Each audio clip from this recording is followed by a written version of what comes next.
You know that you need to raise your prices. You've done the math, you've seen the gap, you know that you're undercharging, but every time you think about doing it, your brain spirals. What if everybody leaves? What if they think I'm greedy? What if I lose all my clients? So you stay stuck, charging the same rates you set 3 years ago, slowly burning out and wondering when things are ever going to change. And here's what I want you to know. You're not going to lose everybody. In fact, if you do this right, you probably won't lose any of your ride or die clients anyway. And in this video, I'm going to walk you through the exact 4-step process I use with my clients to raise their prices without the drama, the guilt, or the mass exodus that your brain is so afraid of happening. This is the system. Let's dive in. Point number 1, make it worth your while, right? Before you announce anything, you need to make a strategic decision about your pricing. And here's what most people can get wrong. They think the safest way is to raise 5, 10, 15 bucks here and there, maybe every 6 months. They think if I just inch it up, they're never going to notice. But here's the problem. A, they totally notice. And let me explain some more. So let's talk about Rachel. Rachel is somebody I've been working with a couple of years ago. She'd been raising her prices by 10 to 15 bucks every single year for the past 3 years. She thought it was smart, playing it safe, not scaring anybody off. But when we looked at her client retention, something interesting was happening. Her long-term people, the ones who only came in 3 to 4 times a year, they were dropping off. And when I asked her why, she said, I don't know, they just stopped rebooking. So we dug deeper. And here's what was happening. She was raising her prices every 6 months. So a client who came in every 3 months was getting a price increase every other visit. Think about that from a client's perspective. Visit 1, you pay $220. Visit 2, you get an email. Now it's $235. Visit 3, you pay another $235. Visit 4, you get another email. Now it's $250. And they're not thinking, yay, she's growing her business. They're thinking, every other time I come in here, the price is going up. So here's what I told Rachel. Please stop nickel and diming your price increases and your clients. Instead of raising the price 10 bucks every 6 to 12 months, make a significant increase that you hold for 18 to 24 months. Make it worth your while, because here's the reality. If you're going to deal with the discomfort of raising prices, you might as well make it count. Raising your balayage, for example, from, $220 to $235, it's nice, but it's not going to change your life. Raising it from $220 to $280, that's 60 bucks more per client. And if you see 15 balayage clients a month, that's an additional $900 more per month, additional 10K plus per year. That's real money, and you get time to stabilize. So here's what we did with Rachel. We looked at her profit per hour calculation. So she needed to be at 75 bucks minimum an hour to run a sustainable business. Her current pricing was more like 58. So we didn't raise her prices by 15, we raised them by 60. And then we committed to holding that price for 18 months. And here's why this works better. Because 1, your clients experience one price increase, not a constant drip of tiny, tiny small ones. They adjust once, and then they have stability. They're not wondering or bracing for the next price increase in 3 to 6 months. Number 2, you actually move the needle forward for you financially. 60 bucks more per service changes your business. 10 bucks, not so much. 3, you show up with more confidence and care. When you show that you're holding this price for 18 to 24 months, you're not apologizing or second guessing. You're actually starting a business decision. So before you announce your price increase, ask yourself, am I doing this because I actually need this increase or because I think I'm supposed to raise prices every year? Because if it's the latter, please don't do it. Wait, build more value, and when you do raise your prices, make it worth your while. Step number 2, amp up your client experience. Okay, so you've decided on your new price point. Great. Now here's the part that most of us can skip, and it's the reason why I really believe that we lose clients in this climate. They announce the increase without doing anything different about the experience. And of course, their clients are thinking it's more money for the exact same thing. And that's when people might leave. Not because your work isn't good, but because they don't really feel difference. So let's talk about my client, Sarah. Sarah had been charging 200 bucks for a balayage for years. She wanted to raise it to 280, but she was afraid. So I asked her, if somebody paid you 280 for a balayage, what would their experience be like? She said, the same as it is now, just like more expensive? And I was like, no, girl, that's a problem. Your pricing isn't just about the technical work. It's about the experience and the way that you make clients feel as well as the result. And if you want to charge premium prices and have a premium brand, you have to have the experience match that. So here's what we did with her.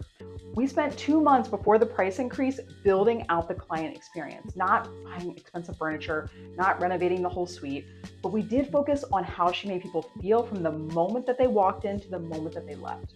And here's what that looked specifically like for Sarah. We built out a signature experience framework. So number 1 is the welcome. So before, Sarah would just say, hey, come on in, and kind of usher them to the chair without really, creating an ambiance. Now she greets them by name at the door, offers them a beverage menu, and walks them through what to expect during their appointment. She takes notes in their client profile to remember things. She gives them a moment to settle into the space, and she leads either a new consultation flow or a returning client consultation flow, where she checks in on what's working, what's not working, restates the game plan, and then makes any suggestions or upsells for future upgrades. It takes 10 minutes, costs nothing, feels luxurious. Next, the signature shampoo experience. Before, shampoos were okay, quick, maybe functional, maybe chatty, talky, and she and her clients pretty much gabbed the whole time. And there's nothing wrong with that, but it's not what she was really wanting to create. And so it's important to develop a signature scalp or shampoo experience that really gives that value to the client. So Sarah really cares about scalp health. So she uses a steam machine to open up the hair and the follicles, and a scalp massager tool, which has a practical and a relaxing effect. She has face masks or eye pillows if they want them. She offers a complimentary hand and arm massage and aromatherapy. She really takes her time, and she explains the benefits of the products that she's using. Her clients started asking, oh my God, like this is amazing. Can I just come in for the shampoo? And that's when she knew that she had nailed it. And yes, she developed a signature shampoo package offer to get clients coming in more often. Number 3 is the consultation ritual. So before, Sarah would kind of ask, so like, what are we doing today? Almost like she was taking an order, right? Now she does a 5-minute consultation before they even sit down. She pulls up inspiration photos, she explains the process, she sets expectations for timing, pricing, and aftercare. It's the difference between feeling like you're getting your hair done and feeling like you're working with an expert. 4. Before, Sarah would style the client's hair, take a quick mirror shot, and say, you're all set. Now she styles the hair with intention, takes multiple angles for the client to see, sends them home with a personalized aftercare card, follows up 48 hours with a text, how's your hair feeling? Clients feel seen, cared for, and valued. And here's what happened. Sarah spent 2 months implementing these changes. She didn't announce anything, she just started doing it. And that's really when our clients started to notice it in the day-to-day. They started saying things like, holy moly, that appointment was amazing. I always leave here feeling like $1 million, but this was next level. And that's when Sarah raised her prices. And you know what? She didn't lose a single client because they weren't paying $80 more for the same thing. They were paying more for a premium experience that they could feel. And this is the part that everybody really skips. They think if I raise my prices first, then I'll improve the experience once I'm making more money. And that's backwards, because if you raise your prices without elevating the experience, your clients feel like they're being charged more for the same thing. And it makes sense why they would leave. So here's what you need to understand. Premium pricing and a premium brand isn't just about your skill level. It's about the entire experience that you create. Think about the difference when you stayed at a hotel between a 2-star motel and a 5-star, right? 5-star, greet you by name at the door, offer drinks, soft robes, luxury linens, welcome amenities. All those up to make sure that your stay is perfect. You're not just paying for the bed, you're paying for the whole experience. And that's what you need to create in your salon or suite, not by spending thousands on fancy decor. If you can, great. But by creating intentional touch points that make clients feel welcomed, cared for, valued, seen, that is premium. And when you bake that into the experience before you raise your prices, your clients don't question the increase, they expect it. So here's what this looks like practically. You don't overhaul everything overnight. Oh my God, please don't do that. Pick 3 to 5 touch points you can elevate in the next 60 to 90 days. So maybe it's the greeting, how they feel when they first arrive. Maybe it's the consultation. How can you make them feel heard and understood? The service itself. Are there moments of care or luxury or surprise and delight? The finish. Do they leave feeling confident and beautiful and empowered? The follow-up. Do you check in after they have gone home? Start small, build from there, and then announce the price increase. Because here's the truth. When your clients feel the difference, they really don't question the price. They pay it and they keep coming back. Step number 3, I advise giving 30 days notice. I know this is a hot topic in the industry, but if you've done the math, you've elevated the experience, now it's time to tell your clients. And this is where most people are panicking and feeling a bit of confusion. They're either maybe apologizing profusely, which undermines the increase, or they're doing this thing where they say nothing and just quietly hope nobody says anything, which I gotta admit feels shady. And so I don't advise doing either of those things. Here's what I would do instead. I would give at least 30 days notice. They deserve a heads up, not because you owe them an explanation, but because it's professional. It gives you an opportunity to see them one last time personally before that change goes into effect. You can send an email, you can set up a table tent, you can text, doesn't matter. A sample template that I use with clients is really simple. Hey client, I wanted to reach out personally to let you know my pricing will be changing effective date. Over the past XYZ months, I've been refining my client experience from the consult process to the products I use to the level of care you get every single visit. To continue delivering this elevated level, my new pricing will be XYZ new price. If you'd like to book at the current pricing, I'm happy to schedule you before XYZ date. Otherwise, I look forward to continuing to serve you under this new structure. Thank you for your trust and your support in my business. Signed, Ashley. Now, I want you to notice what's not in the email. It's like a really long-winded email that's full of apologies, over-explaining, justifications. I hope you understand. I'm sorry, but blah, blah, blah, blah, blah. You're informing them of a business decision, and this is really just CEO energy. A lot of times people will wonder, well, what about legacy clients? And here's a question that I get all the time. Do I raise prices for everyone? What about the clients who've known me for the past 10 years? And honestly, here's my take. You have two options. So option one, everyone moves to the same pricing. This is really the cleanest option. You announce the increase, everybody gets the same 30 days notice, no exceptions. The pros, simple, fair. No one feels like they're being treated differently.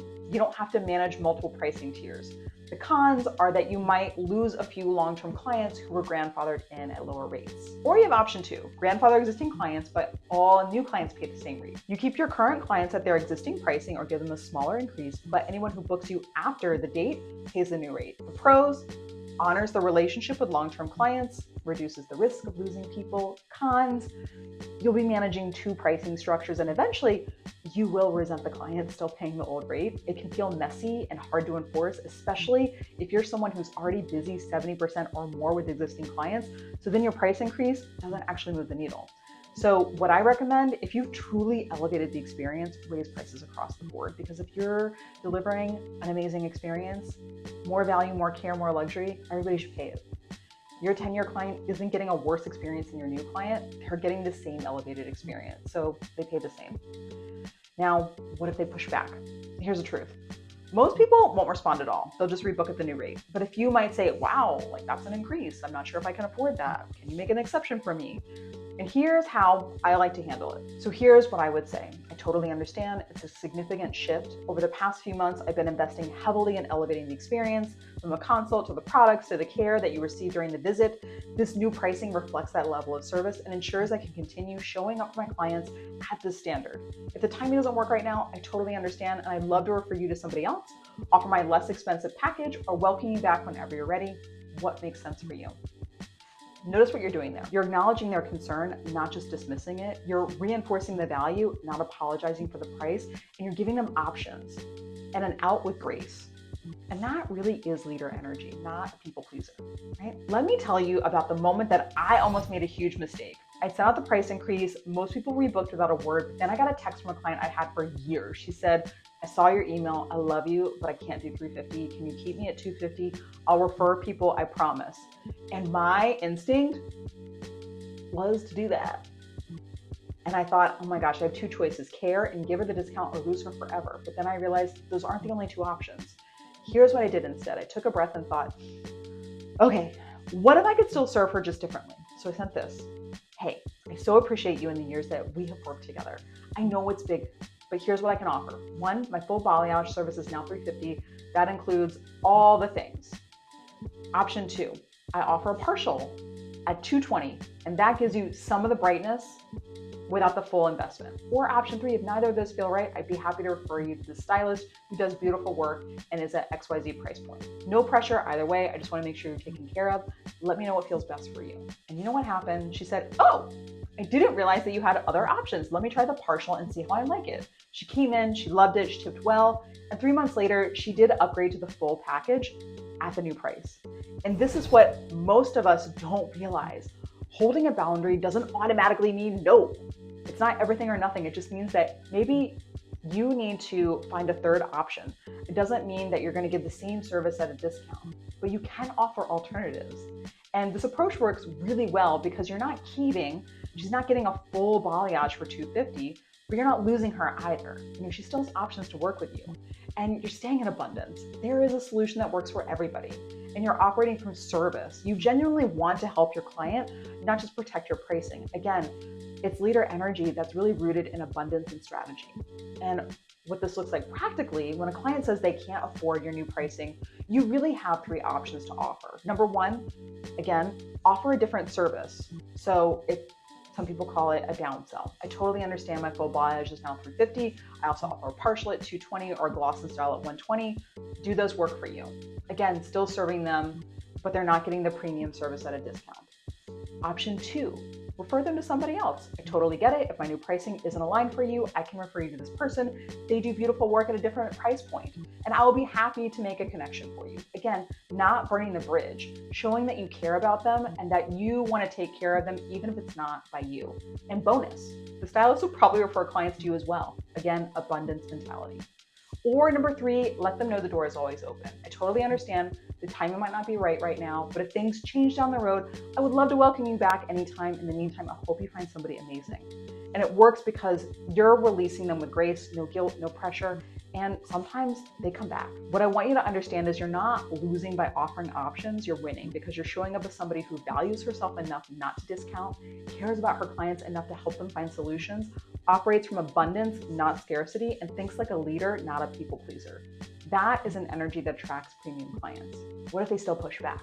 Which is pretty rare, but can happen.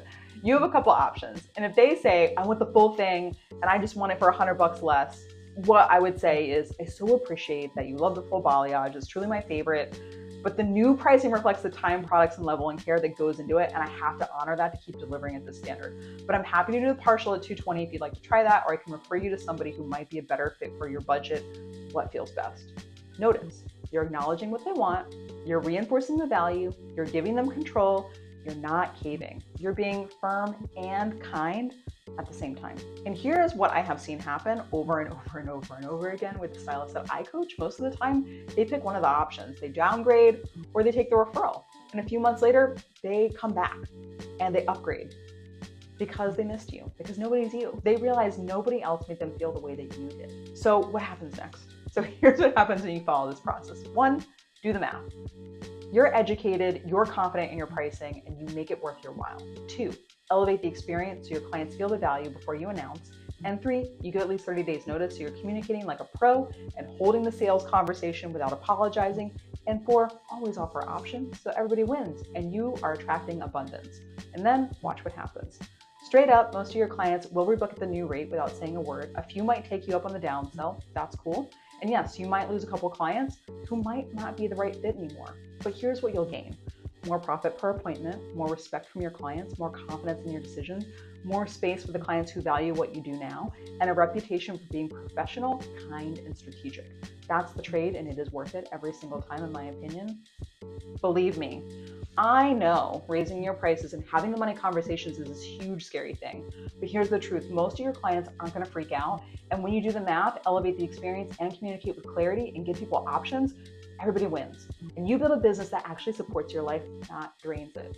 So if you're sitting here thinking, great, this makes sense, but I want to see a real example of somebody who did this and what happened, and I cover all of that and how Chad went from no new clients to 3 to 4 per week and 30% more profit.